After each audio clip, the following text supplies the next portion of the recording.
Inside Story Uganda, real source of political updates.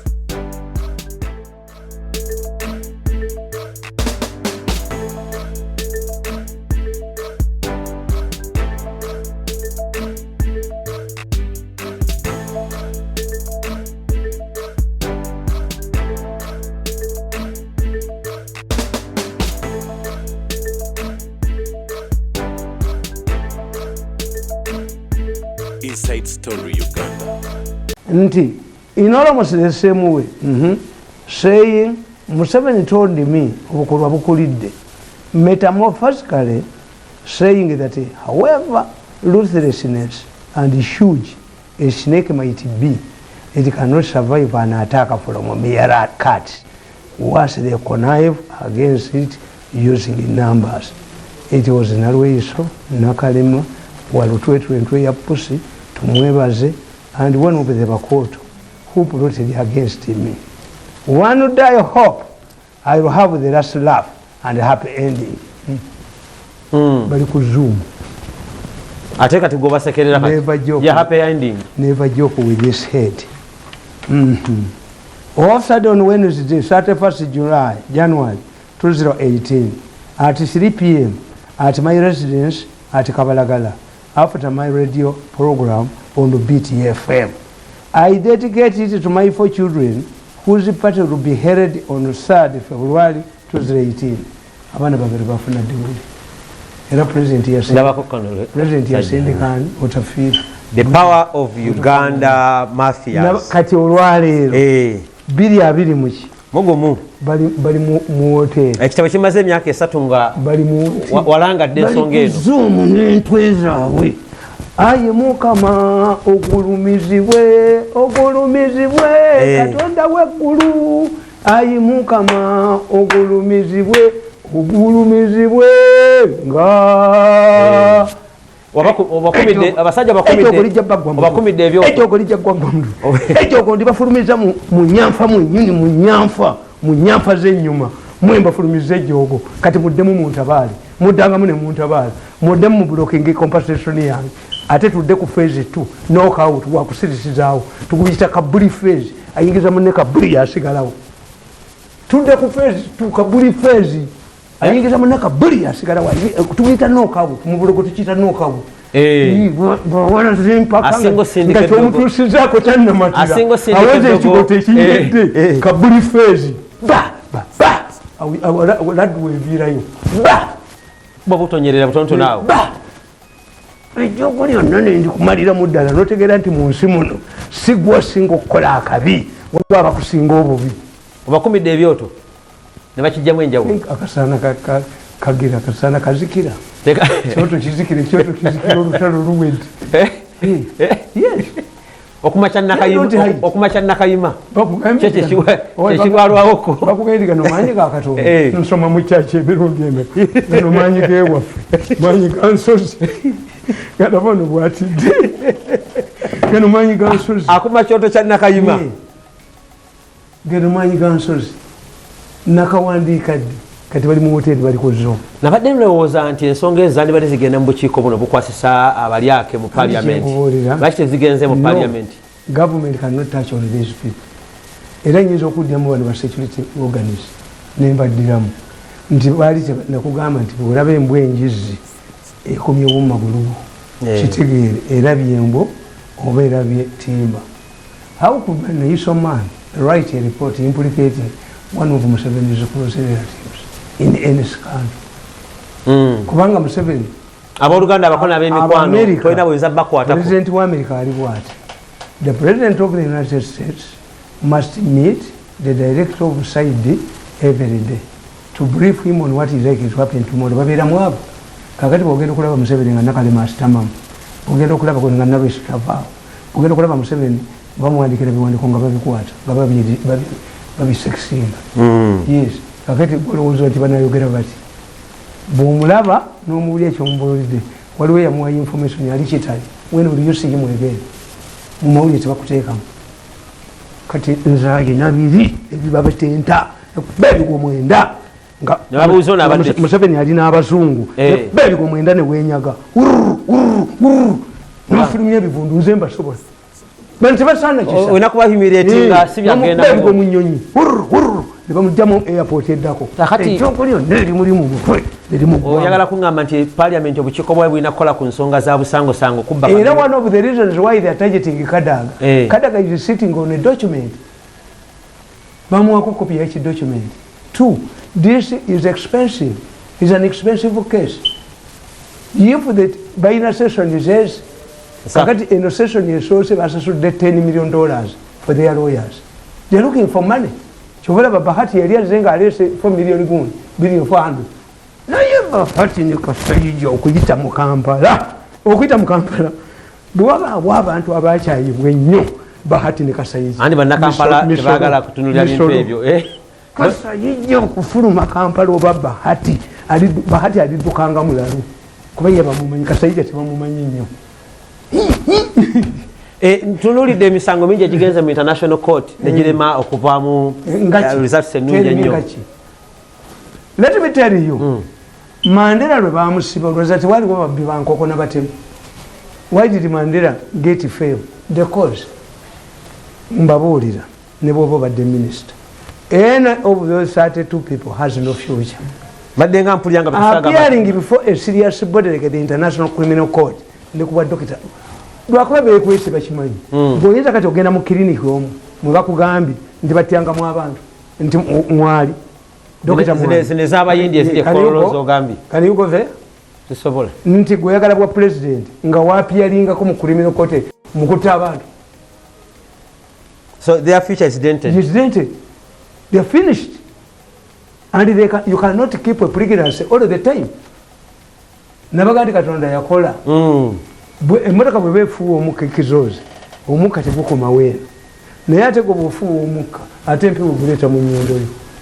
Lwaki Katonda mathematician ekikomyawo ebufu nti okiweerezaani naawe okirozeeko ye ekizoozi ya mmotoka ate yeefuwa ekola ki efulumya omukka tegudde eno kukugaana kulaba naye kyo kijja n'okiwunyirwako efitina yeetoloola kakati abasajja abo waliwo atambula bwati n'omutwe gwe n'omutwe. Did he expect at any time ne bwe yaliroose ng'abazungu bamubuuza ebibuuzo yaligente press conference y'abazungu nkikuba mu linnya lya Yesu ogoba kyekize. Did they expect that one day they will face mbadde ndabamu agamba ennyo I'm not bothered. Everything comes and goes. Enkola ya Professor Navaganti, you people don't joke with this case. This is a serious case. Era basoose wa Professor Navaganti baana bange mwakola ensobi nti tusabire nti nja kusaba.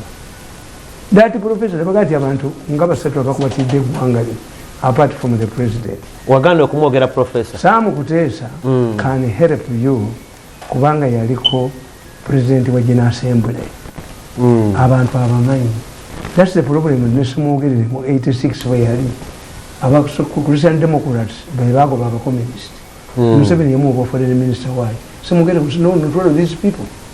You can abazungu bategeera n'obastudyinga and abazungu balinga bawalabu ate batwalira buli muntu yenna they trust. Yes. Aduma They trust. They have trust.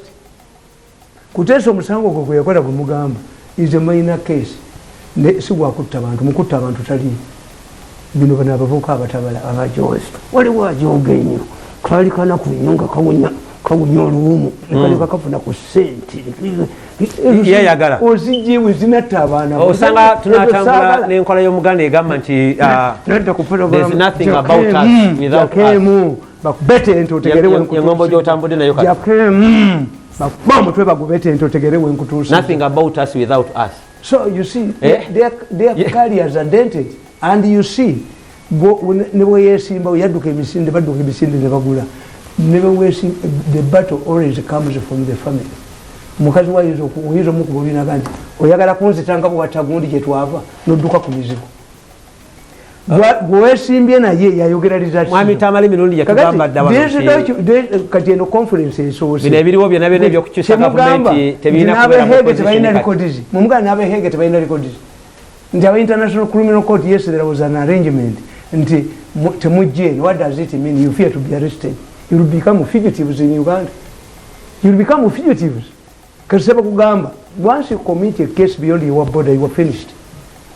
President Kagame goma ngwa chikola. Tebasobola nakulinya Kenya n'obugagga bwabwe buli Kenya. Gavumenti ya Kenya baligamba ebukwate. Akola omuntu zabuzo nabazikwa. Ekiri Tanzania kijja ko diwa ne Uganda. Ekitya. Ekyokukandika Magufuli kyabadde akola ne omusikawe kati kyaliko bakwate mu Katemba, ba Magufuli bazanyi ba Katemba. What is needed? Do you see the President of the United States attacking the officers? That's populism. You put in place structures. Get more Mirundis who can stand on their own.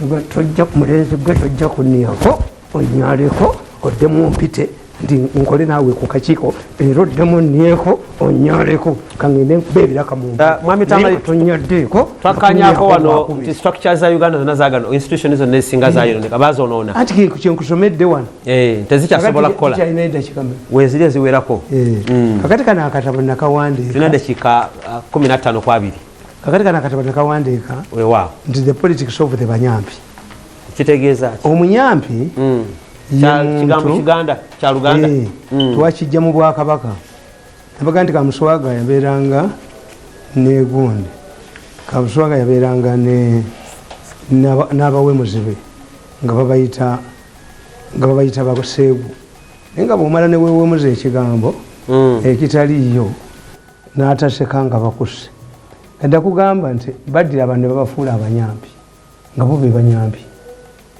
nze nkikozesebo ye nasigalawo ng'atudde n'ekiziiki bajja abantu babasuula ku mayirikiti babafuula embwa bane badduka ne sente owange batwala 5 billion embwa bakanyuge ku. How can you put a living dead a dog on the jirikiti? A man like me, do you humiliate me? Me? I'm approaching 60 years. The only job emyaka 14 gyokka gye nkoze mu gavumenti namanyira kwekolera. I was under pressure for 3 days ati Lwakitula nkugamba nabandikira ku situation mu back of Uganda nembagamba we should understand that the mafias apply what in propaganda is called inoculation theory. The theory requires that the public must be prepared for the good or bad news. What the red paper story was intended to, baso kan bandika story into the Bank of Uganda governor is Sinairo. Something a junior person is running the Bank of Uganda. Nkugamba. The red paper story was intended to do was to portray Governor Mutebiri as a Sinairo and that he could no longer control the affairs of the central bank. Baso kan bagema. Nebakunafuya. Kati Mutebiri baali bategedde tulina okugoba omusajja ono malinga ekifo tukitwale.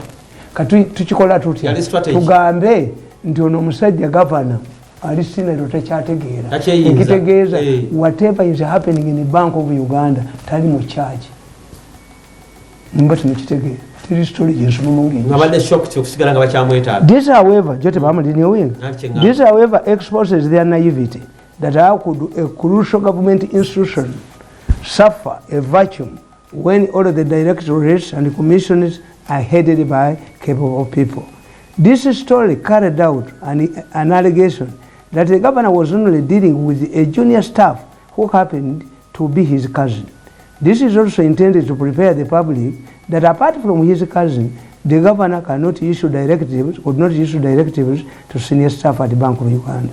However, this claim also implies that whatever happened at the Bank of Uganda at that time was not the responsibility of the governor. The red paper story is therefore fake news due to the following reason. Najirabirawo. Nze mbamanyi. Tewali kye bawandika nekitegeera. Mbamanyi. Bagamba kyabalya ku mulembe guno ng'eboogera. Kyabazinga bamugemye. Werubaka bamugemye. Owegundi. Abo tubamanyi. Babawa ssente. Kyabazinga weri abaana babeka mu ssomero. Kyabazinga yataddewo dduyiro. Kyabazinga yataddewo ki? Kyabazinga is a creation of the British in 1920. Talina maanyi g'Abakabaka. Olaba n'ono tumujeemera. Nti ku bulamu bwange eri abulagira. Nti Kyabazinga ajja kulagira omusoga agere ku vaccination. akole garanti nti singa abaana bafa abasasu ati kubuulire yinono yennyini galagirani yatukulira empale culture is different nti omukulu w'ekikalagira ewange nti ntwala omwana wange musomero kigondagire gyemutwala mukazi wange gwamugulira ebyamutwala mu ddwaliro kugambye abantu besalyawo bokka nivo munakuba mawulire mbu ekyabazinga bamukazimba bamugoyembw aniba people decide when a government loses public trust everything it does becomes a referendum baba ekengera Museveni yaleeta unit opposite naye byammwe bimujja okwogera ekyamwe eddagalafu. Secondly, like other government bureaucrats, the governor believes that invoking Nakalema, the question should be how did this story leak to the media, if at all it was true. Obviously, this is done to prepare the gullible public. Why did it not attract the attention of the minister in charge of finance, who would be very worried about Bank of Uganda being in the hands of a senile man? Why was it not rejected by Bank of Uganda Communication Department? It didn't simply because it was meant to serve a purpose. This is why the senile governor walked out of his slumber to alert Lieutenant Colonel Edison Nakalema to dramatize the whole incident. There was no money. Secondly, like other government bureaucrats, the governor believes that invoking Nakalema's name in matters of corruption gives their sinister motives credibility. Previously, they would refer such matters to the IGG's office or the Auditor General. In many cases, at the Bank of Uganda, which are criminal in nature, the governor plays the role of a whistleblower, which is strange. Governor Averate whistleblower.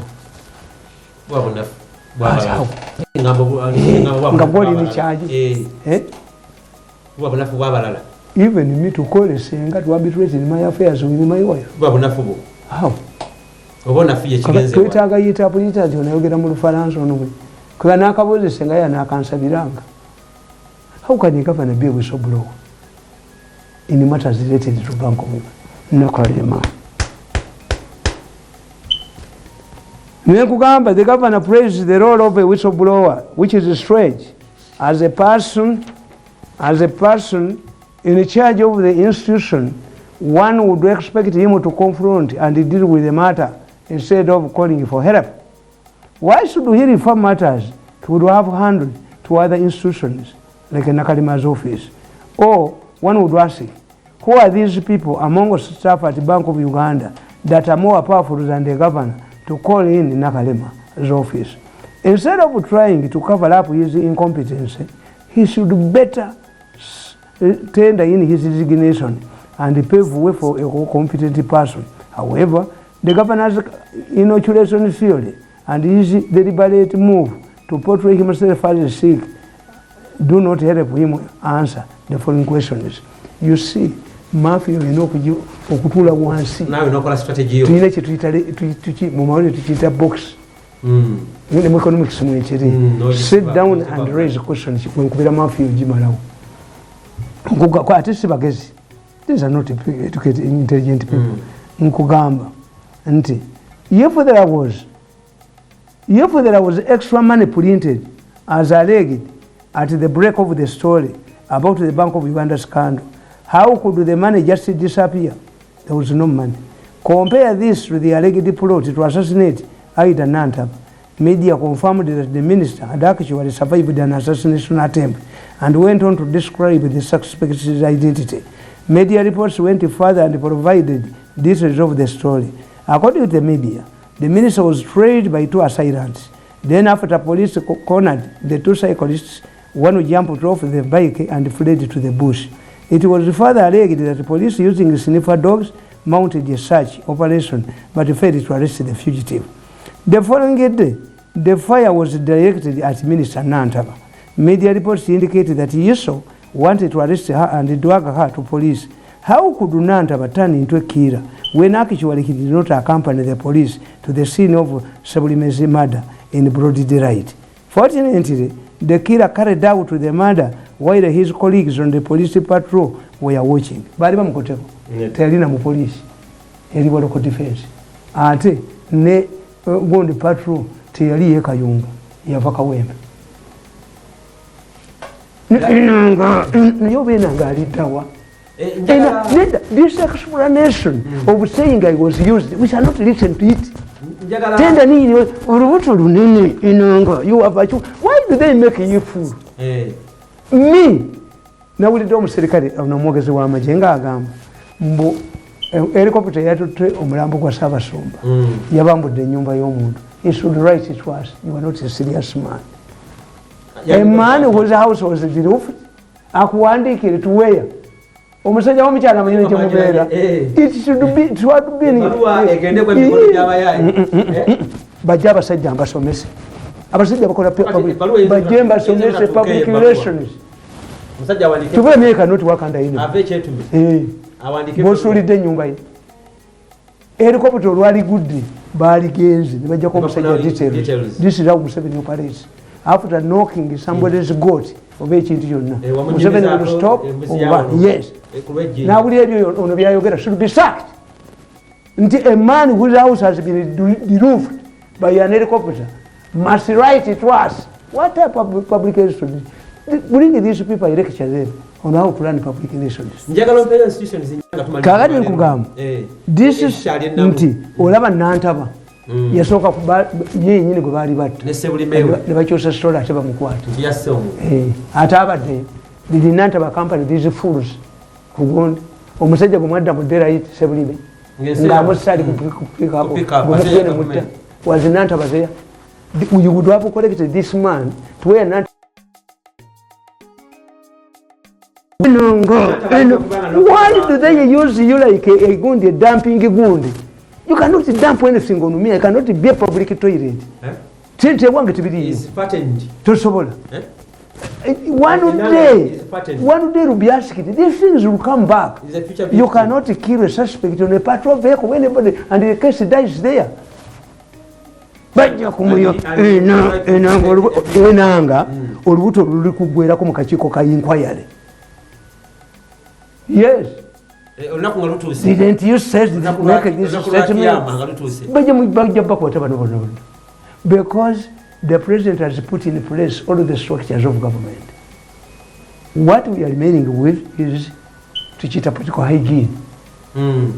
Segirinya wasoma kati yekwese mu komera mbwalinde alayire afune yebisatu tojja kubifuna ebibyo birikiriya is not an election irregularity. Ebibyo uttering a false document bakunywerera nanyini byo omusango toyina okugenda kuyita senya obugosi bwakubba bululu gofoja uttering a false myaka 7 Sekirinya myaka 7 agenda asomera eruzira kegezi kugamba these similarities between these two cases confirm the presence of a mafia hand.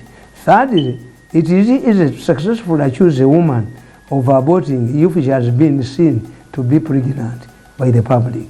With that, she must prove to the accuser what exactly happened to the pregnancy. Likewise, what has now become of the extra luggage that was impounded at the airport? Therefore, the management of the central bank is on the spot to explain what was contained in the extra luggage at the center of this controversy. Bagenda okujjukira ng'extra luggage yali yambiire na Mandela boteba nokolemane yeewuuba nokolemane yeebajjula oyo nakalemoyo byakoleera aya mwaliyo sente baali bagoba Malinga. When I wrote this book that Malinga is a munyampi, when was this? Friday 27th June 2019 at Kabalagala. The man was acquitted. He was a mere munyampi. Yes. The one of Yanda. Nabagandi byandala tanna bakubba luguudo omusajja wattu olwekatosi abalubba bamanyiddwa. After 5 years this man was acquitted, dated 16th April 2013. 5 years later byandala was acquitted.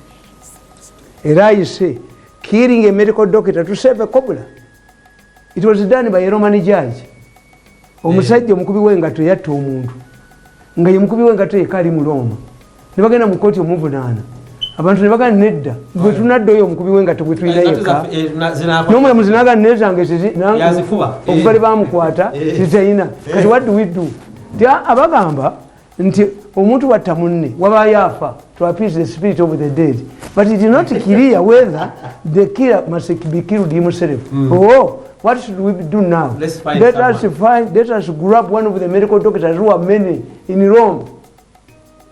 Okuva mu Baroma abasawo bangi nnyo nakati Cuba ne Italy bebasinza abasawo era kyobola nti Julius Caesar abasawo kulongoosa bakiyita Caesarian, maama wa Caesar bamulongoosa, ekikutegeeza nti the Romans are experts on medicine. Okitegedde kano akatabo bali ku Zoom. Kano byandala was acquitted. Kano acquitted.